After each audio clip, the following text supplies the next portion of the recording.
Thank you. Thank you, David. Really appreciate it. If you need to go take a bio break, I'll hold off for about 2 or 3 minutes before we get started. Over.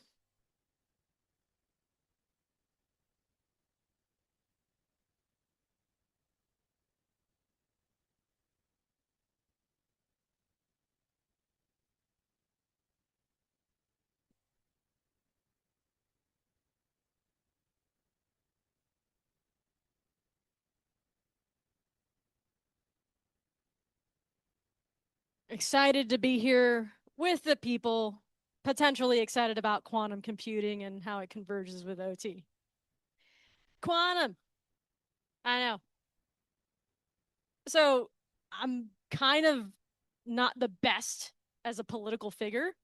So I'll be very direct with you. I think that, this concept of quantum has just kind of been repackaged. Uh, I know, right? Yes, shock face. So what I'm going to talk about today is what do we mean when we say quantum risk in OT and what actually breaks, what matters, and what to do now. Should we get started, David?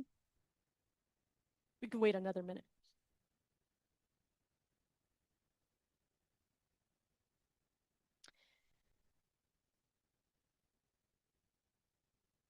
Yeah. Mm-hmm. Fair enough.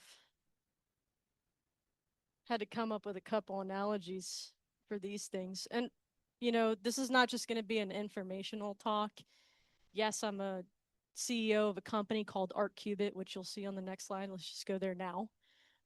But what I want to give you today, what you'll be able to take away when you head over to that next room for the final session, you'll be able to take information back to your decision makers and be able to communicate across different levels. So it's not just the stakeholders, the CISOs who are responsible for cloud assets. It's also what does this mean for the IT and OT interfaces within your operational environment? So without further ado, we'll get started. David, my name is Shadya Maldonado.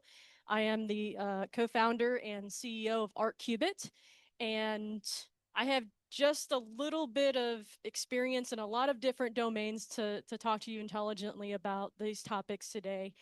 Of highlight 17 years security operations and research. I am very, very, very passionate about transitioning the research into operations. And then, of course, bringing operational problems back into research. So that likely spent or stemmed from my time in the military as being, an 82nd Airborne paratrooper on the ground, supporting and facilitating airborne operations, but then also going overseas and you know working with special forces and doing one deployment that was enough for me to say, you know what, I want to do this work outside in the strategic environment.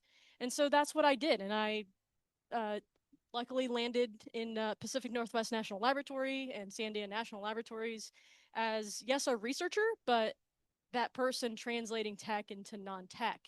And then from there, I became an engineer. I love building things. And then I got into cybersecurity, was a principal nuclear cybersecurity engineer at one point, whatever that means. But it allowed me to travel the world and see things through different lenses.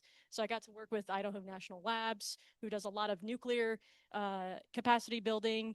The folks who wrote CIE, those were my mentors. Um, Fast forward to now, I saw that quantum computers are coming online.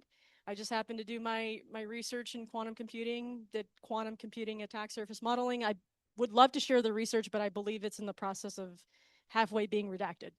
Uh, yeah, so we'll just move along.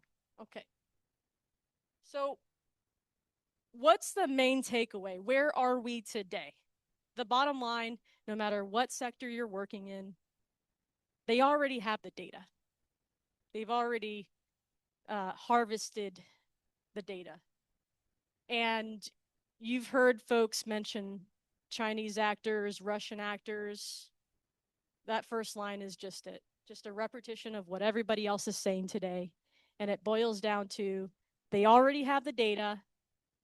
They don't need to read what's in the data. What they're after is the keys. So imagine you're a building owner and somebody goes into the key box that has all of the hard keys to every door in that building. Then overnight, there's some theft. Somebody got in and they took all the keys. Very similar to what's going on here. They have already harvested the data. Now they're just waiting for a locksmith to come unlock your doors. They're waiting for a quantum computer to essentially get into your system. So it's not about, the adversaries don't care about your corn syrup recipe, but they care about getting after that safety system and having that card in their back pocket. So again, it's not that they don't read the data, it's just they're more concerned about deriving the adversary, the private keys that authenticate the firmware, the engineering, the sessions, the SCADA commands, all the things that you all are focused on protecting. And so it's really an issue of, we talk about CIA, at that point, if somebody's able to forge your keys, it is an issue of not confidentiality, it's an issue of integrity and availability. So what does that actually impact? Across this slide, you'll see it impacts a spectrum of assets. So what actually breaks is the trust, if you think about it. So first, it allows them to not break the systems of systems, conduct ladder of movement, understand what's going on at a plant, be able to pull the trigger when they would want to.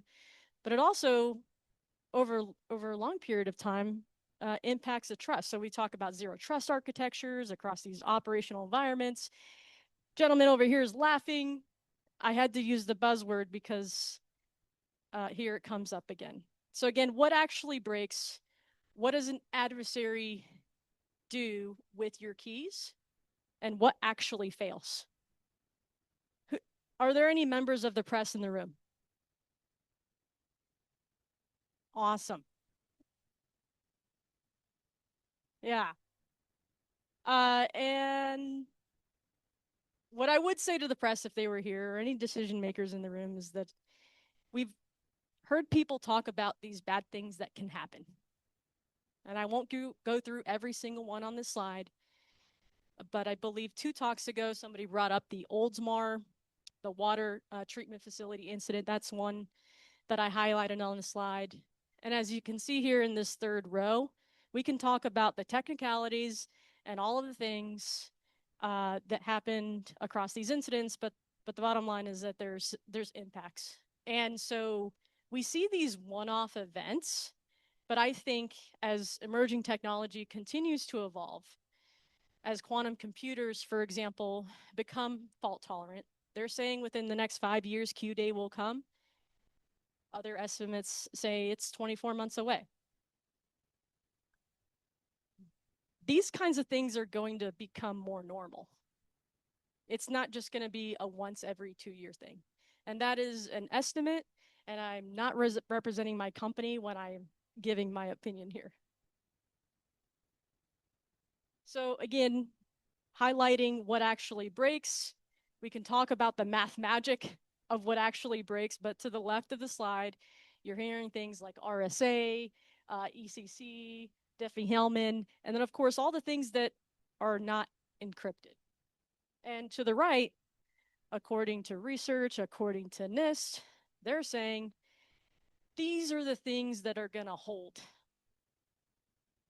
And I see some people going like this, and I have no comment. But this is what breaks and what will hold according to the latest post-quantum cryptography PQC standards published by NIST. And now other international organizations, you're seeing this across the EU, you're seeing this come out of Asia, guidance come out of Asia. Okay, so going down one level, where does cryptography actually live in an OT environment? Using the Purdue model, just again, highlighting some of the assets. They exist across the enterprise, the IT, that industrial DMZ, the operations, and sometimes maybe you have some newer SCADA systems. Sometimes there's also encryption at that level. But folks have talked about this idea that we always have to assume an adversary is already in your system. So just given that assumption, what do we do next? What do we prioritize next from a security by design perspective and or adding security after the fact? I think it boils down to prioritizing your migration strategy based off of what's the worst thing that could happen. So that water treatment facility where the sodium hydroxide was 111 times X elevated. Those are the types of scenarios, consequences we should look at when then building a roadmap.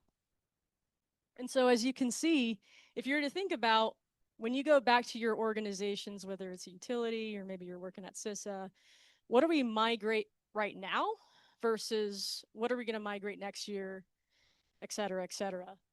There are different priorities. And again, this is just a conceptual representation of how you might prioritize those assets across these different control planes. What actually matters? I want to talk to you about why is this a hard problem and also give you some insights into how you might start engaging stakeholders across your organizations. Starting with why is this a challenging problem? And I've identified 4. I can cite many pieces of literature and guidance from CISA that says, hey, OT, that migration life cycle is going to happen over the next 10 to 15 years. And while in the financial sector and then IT and comms, a lot of the PQC migration is going to be driven by compliance. That was another talk I gave at Yale. The financial sector is being pressured or challenged by the regulation. OT is going to be a little different. What's going to drive change is actually capital planning. And so one thing to highlight here is that, again, those 10 to 25 year life cycles, I was walking France's most brand new nuclear power plant. And I took a picture and I thought, wow, I look like Homer Simpson. I think it's time for a career change. And I learned that day that while the grand opening, I believe it was 2024, summer of 2024, they opened a year before, they had been building this plant for 20 years. So some of the devices had been installed in the early 2000s, which is, again, why this problem is so hard. Okay, some examples of arguments you'll hear. Somebody said this in another talk, we're air gapped, nobody's getting in. But we have to look at those layer 3 interfaces and understand, okay, if I have a safety system, potentially, right, what are those third order effects across that operational environment? The other argument is that I'll highlight here is show me a quantum computer that's broken RSA. Well, it hasn't, but when it does happen, are you going to be ready? Are you going to be ready to protect the people that live around the plant or depend on that electricity coming through the roof in the house? Again, there's a lot of magic math that goes into understanding how to, how cryptography is implemented. The other side of the coin is how do we address the risk? Well, of course, there's always a formula. And for me, I don't think this is the answer. I don't think that we do asset categorization appropriately and or equitably. It's very challenging, it's qualitative, but if there was a formula or a normative framework to point to, it would be this one. So giving you this because it could come up in some of your discussions with decision makers on how to do the cost benefit analysis when measuring and trying to figure out, okay, these are the assets that I'm going to prioritize in the next 30 days, 60 days, etc. And again, as a reminder, nobody necessarily cares about your data. They care about gaining access and control of your system. So, what to do now? There's actually a lot of things that you could do without much budget. And one of those things is essentially getting folks aware that planning and PQC migration, or post-quantum cryptography migration, starts now.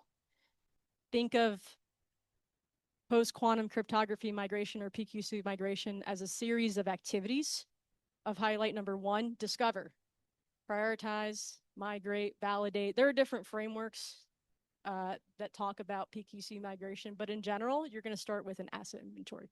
You're going to start understanding what is your baseline, and you can derive that baseline from a SIM, from the Cisco router that you have implemented, and there's going to be all these artifacts available to you. Now, when you're going to prioritize, you have to figure out, okay, have I collected my asset inventory across these different kind of hardware systems, software systems, and then determine, okay, how much budget, how many people do I have? Am I going to start at layer 5? Am I going to start at layer 3? These are all questions that one asks when creating a phased migration roadmap. And everyone's roadmap is going to look different. This slide right here, when I talk about leveraging the data that you already have that gives you an understanding of your inventory, here are some of the tools that are already implemented within your environment. And what I'm really passionate about, and we do have some software for this, but I think in general, no matter what sector you're in, you're going to try to determine, okay, here's what my environment looks like, and here's the attack surface that I want to prioritize given the scenarios that I've thought about. Maybe I have a top 5, maybe I have a top 10 risk mitigation strategy against. And then, of course, again, aligning these activities back to your multi-year PQC migration roadmap. And you see that yellow box right there. Gateway route. When you can't migrate, we're going to talk about what do you do. But before we do that, so here are 4 mandatory moves. I've tried to classify them with different labels here. No mock means technically you could use the same maintenance person and or that same vendor engagement or visit to start making configuration changes now. And that actually solves a lot of the problem for critical systems. Just one example. Okay, so what happens when you can't migrate legacy systems, or what happens when a system doesn't have encryption? Well, wrap what you can't touch. And of course, sometimes you can't replace a piece of equipment because it's maybe tied to safety, and it'll cause a multi-year review to even push or disconnect one wire. So we have to wrap.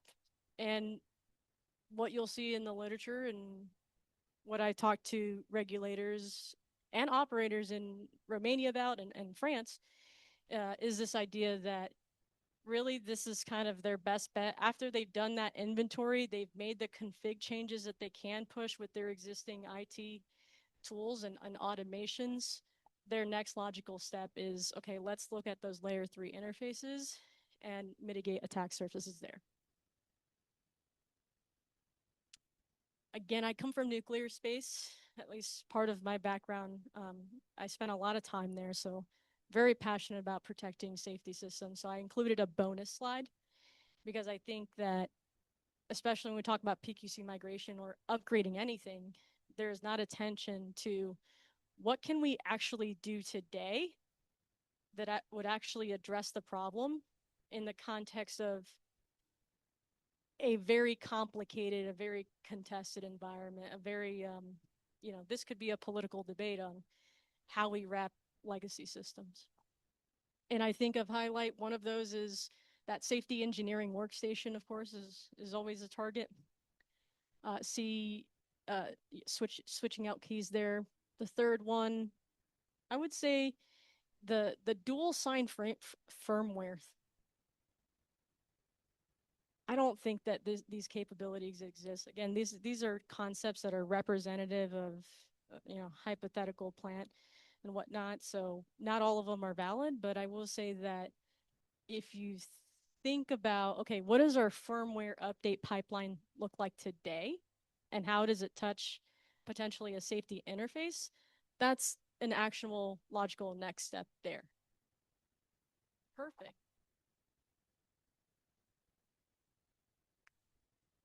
Okay, so once you've gone through, you're going to constantly go through iterations of migrating these systems. And there's no one size fits all solution to scoring and ranking the lists. You've got to just look at your existing standard operating procedures, your frameworks, how you classify and categorize assets, and then think back to okay, this is our phase migration roadmap, this is our budget, and now let's actually start to look at that inventory and then prioritize, okay, what are we going to act now on versus what are we going to wrap, or what are we going to address next year, et cetera, et cetera. And again, I think the recommendation is always to let's execute this based off of what's the worst thing that can happen, and already assuming that an adversary is in our environment. Because remember, they already have the data. My name is Shadya Maldonado. This has been our presentation. Quantum and post-quantum cryptography migration. That is the touch point as it relates to cybersecurity, OT, IT, and cloud. But there's this other thing that I'll leave you with, and it's this concept of dual quantum technology exposure, something that my team defined in IEEE, unfortunately, in research and academia, that we're hoping to bring to bear in the operational space. This awareness, this concept, this idea that what happened to the companies that didn't adopt AI? That same question is going to be asked when quantum computing comes online. How do I use quantum computing for strategic business advantage? So the takeaway there is we not only have to implement cybersecurity protection today because it could impact our local communities, especially in these plants where OT has it is a predominant asset. But we also have to think about how these other companies are now adopting the emerging technology for that strategic advantage, and how we need cybersecurity protection first before we, even think about spending thousands and thousands of dollars running a quantum computer for a specific business case. Thank you.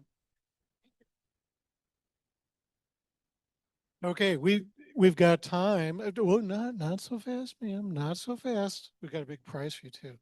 Excellent prize. We've got time for 1 or 2 questions. I see one question here. Shadya, I need you here to answer that question, though.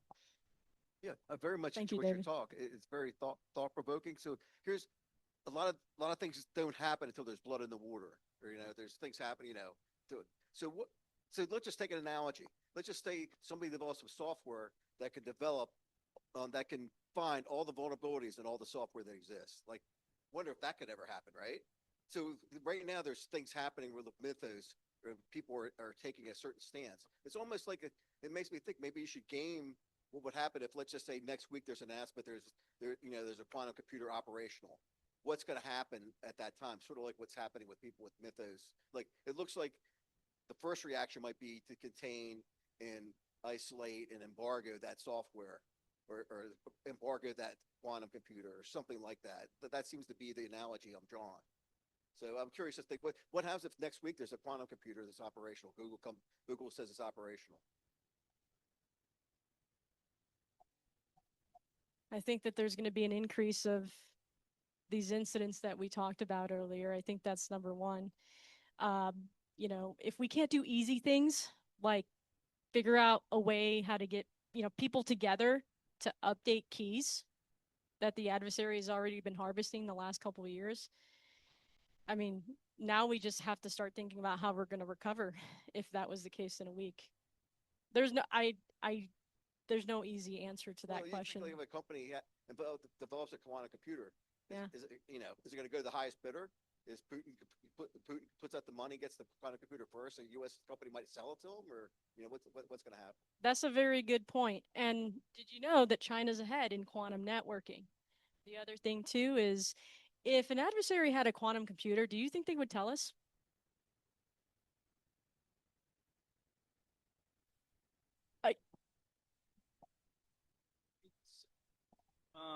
So Thank you for that thought-provoking comments. So, immediate thought that I had around the post-quantum computing stuff is that there's been, in the past, times where we as operators have had to upgrade keys due to weak encryption standards, like data encryption standards and AES and all these other things. And there's been a tail, but eventually when industry sort of makes that big push, everyone just sort of comes along. Are you saying that because of OT, tactical work, that they're going to have different problems than those historic updates that we already did?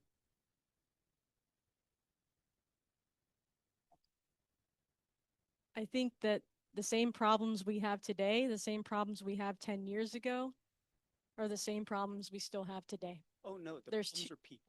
The problem is people. 100%, yeah. I mean, I think that it's getting worse, right? We have too much data. The vendor supply chain is more and more complex. And so can you ask me your question again? I mean, so the basic question is, like, you and your company have a tool to help get companies and service providers ready to sort of shim in tools for post-quantum stuff.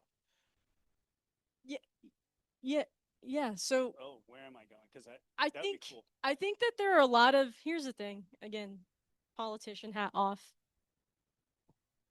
I think there are a lot of tools in the cybersecurity space. The market is saturated. There's a specialized scanner that does XYZ thing. There's another scanner that looks at ABC, except so what we did instead, I said, hey, there are a lot of analysts, operators, executives that they just want us to look at the data and then give them an action plan, help them make decisions across this multi-year PQC migration lifecycle, and then be able to answer the question of the people problems of today or tomorrow, or maybe it's not a problem or a question about people that day. Maybe it's a technology problem.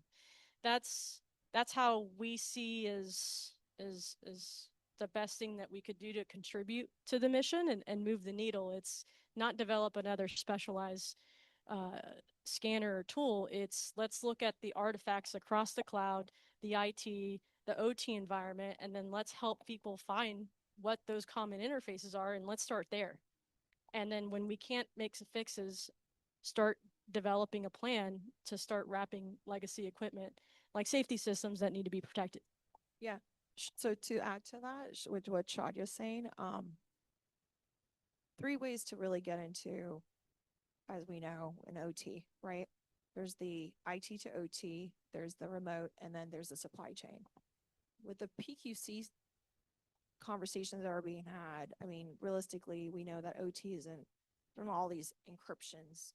There are certain encryptions tied to it, and maybe asset managers don't know, hence the artifacts. So it's much more complicated. So what are you, from a governance standpoint, in any organization, and I think this is applicable in OT as well, it's about really understanding and discovering where all your inventory is and lives first and foremost before you can do anything. Creating a PQC transition can cost millions of dollars for enterprise and organizations to do, including critical infrastructure. It's not, it's like garbage in, garbage out. If you haven't really addressed and discovered your inventory, you're not going to be effective in your PQC transition anyways. And it's going to be a much more costlier problem with real implications. And Shadya talks about this regularly, and she's always speaking at different conferences. She's extremely good at pinpointing that. And she's also an OT expert on these topics. So I think this may be a side conversation. I would tell folks, don't be shy about talking to the folks in the space of quantum, because you're better off getting in front of that now than you are having to chase it later with all that you already have going on in OT that is already complicated and complex. So step one, a digestible, and I think Shadya, I've seen Shadya's presentations before, is much more digestible with taking the first approach of really understanding and discovery before you could do your PQC readiness. I don't know if you want to add to that. Yeah, I'll just add that, here's a call to action for the audience. I just got off the phone with Microsoft a couple days ago, and they're giving us free infrastructure for a limited amount of time. So, I'm going to go back to Oldsmar and these different places to see, hey, do you guys need help? We will help you for free, right? Because we've been given this advantage of being able to, offer software at a low cost. So there's that. So if you guys want to do a pilot, or state, local government entity who needs support, I want to chip in there. The other thing too is, not necessarily relevant to this, is the cost of cybersecurity tools, I think, is just too high. So if you're a cybersecurity founder, and or you're building a tool, there's a lot of problems. And I think there's a lot of money to be made, without the price gouging. I just wanted to throw that in there. And we've gone, an example of what we've done in that to support that is, we have a Vibe Coders cyber exposure platform. People can get it for $50, right? I'm not saying that you're going to sell your platform at that low, right? But yeah, just putting it out there. Right. Please join me in thanking Shadya.